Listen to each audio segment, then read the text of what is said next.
Hi, I'm Jeff Peery, and today we'll be talking about the straight pipe requirement, the length of pipe required upstream of the flow meter before any flow disturbance.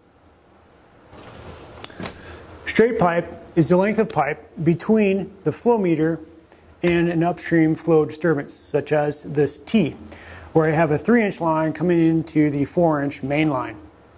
Minimally, we recommend 10 diameters of straight pipe between the flow meter and the flow disturbance. In this case, I have a 4-inch pipe, so that's 40 inches minimum upstream straight pipe. Now, the reason we have this straight pipe requirement is so that the fluid that's passing by an upstream disturbance, such as this T, or maybe a butterfly valve, elbow, or pump, has the opportunity to redevelop and stabilize before it hits the flow meter. And this assures that you're getting the best accuracy possible. Now, if you don't have the minimum straight pipe requirement, don't worry, you'll still get a flow measurement. But to confirm that you're getting the best measurement possible, we recommend doing something called the spin test.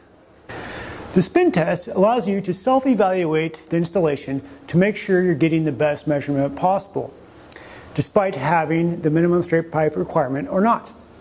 So let's go ahead and see how it's done. To perform the spin test, we're going to take a measurement at various points around the pipe. When we're done, we're going to compare those measurements and make sure they fall within our acceptable range of error.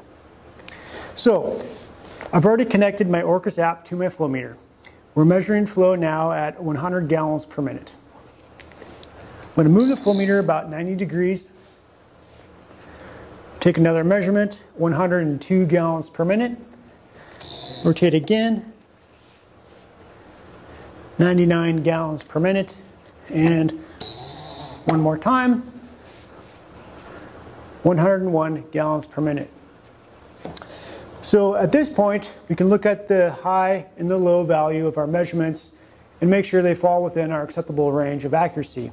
In this case, we're plus or minus 1.5 gallons per minute out of 100 gallons per minute roughly, which is about 1.5% plus or minus. For me, that's acceptable for this installation, even though I don't have the minimum straight pipe requirement. So remember, if you don't have the minimum straight pipe requirement, don't worry. Do the spin test. It's easy to do, and you can self-assure that you're going to get the best flow measurement possible. Well, that's it for straight pipe requirements. We'll see you next time at another SoundWater Tech Tip.